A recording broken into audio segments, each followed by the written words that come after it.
Keep going. Much is required. You've given freely that holy water. Promise to honor all you are. Father, we thank you for all you've done. We're letting go. We're letting go. Aunty Inka once said to me, Kemi, you know you're naughty. Why are you calling me Inka? Not Aunty Inka. I called her Inka a couple of times. And I said, isn't that your name? And we both had a good laugh. Auntie traveled to different countries. And I remember as a child saying to myself, oh my goodness, I would love to go to all these places she's going to, because it was always somewhere interesting. I think my earliest memory is when we were going to England on the boat. And when we reached Freetown, she was very upset because obviously we had people there and my mother wanted to see, and she wanted to go ashore and she wasn't allowed to. Anyway, we made up for it by throwing pennies into the water, and people died for pennies. Then when we arrived in London, oh, was my sister not upset? She was so upset because some misguided person had told her that the streets of London were paved with gold. And we arrived in this miserable, cold, dyke town. And at that time, it was sometime after the war anyway, but there were still buildings that had been bombed in rubble. And she took one look at it and burst into tears. So my mother said, what's wrong with you?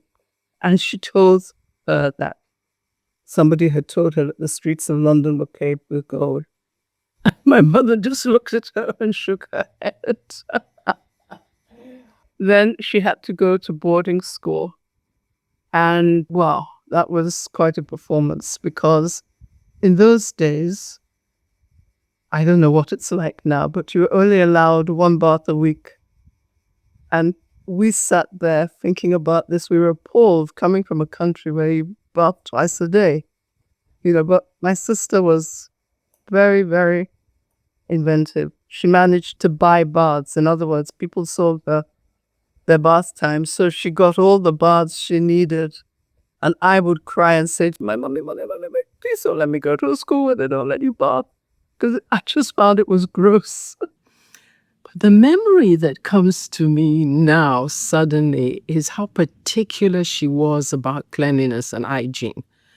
When she bought eggs from the supermarket, she would insist when she got home of washing them and disinfecting them before she put them in the fridge. This was something I had never seen before. Her kitchen was spotless and probably germless too. She was a remarkable woman, very kind, very caring, and loving. Anyway, we grew up a little bit and we had guardians who lived next to the Duke and Duchess of, where was it? I really can't remember. Anyway, they had two sons, William and Richard. And she would go and play with them because she was older. I was too young to play. But then one day, great excitement. The now King Charles and his sister, Princess Anne, were going to stay with their cousins, and they had never, ever seen any black people. So they were coming to play with us. Everybody was so excited. Unfortunately, somebody in our household caught chickenpox. So they came over anyway, and there was this big glass, floor-to-ceiling glass window.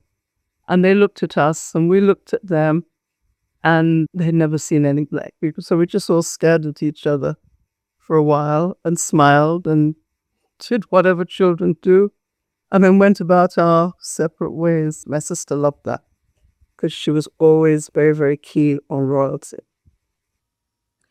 Auntie and her sister, my mom, had an interesting relationship. They loved each other, but on the other hand, if my mom did not call her one day, she would be like, Funke, you didn't call me. You didn't even check up to see what was going on with me. And my mom would say, I am your only sister left, so you cannot be mad at me. That was Auntie, and she would end with a crackle and a conversation, and they would love each other and have fun. Then we got a little bit older, and my sister tried very hard to make me into a lady. Didn't actually work. The nicest part about it is she would pick me up from my guardians on Saturday, and we would go shopping. We'd go shopping to this shop in Bayswater. And this was Madame de la whatever, I don't know what she was.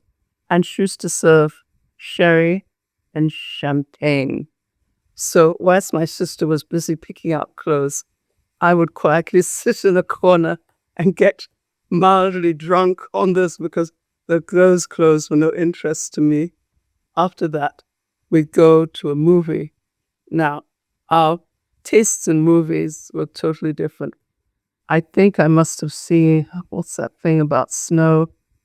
Oh, some Bing Crosby movie. It was either Bing Crosby movie or what's Doris Day movie. She loved musicals, And I hated them. I liked music, but not that kind of music. It didn't have enough, soul for me. So I think we saw White Christmas about 5 or 6 times. I really could not tell her, no, I can't take any more of this, But she was still trying hard to make me a lady. And she always told me that a lady must have a little black dress and pearls. The pearls were very important. So that became a standing joke with us about, have I got the pearls yet? And that's when I got some pearls, but they're not to your quality. I don't think I've ever got them to her quality, but at least she was interested. I was trying to be a lady. Anyway, back to Auntie. We loved Auntie and the family. Auntie loved her nephews, her nieces, her cousins. But Auntie, we love you. We cared for you, and you cared for us. You have gone to rest. No more stress, no more pain. So sleep well until we meet again. Lots of love. Peace.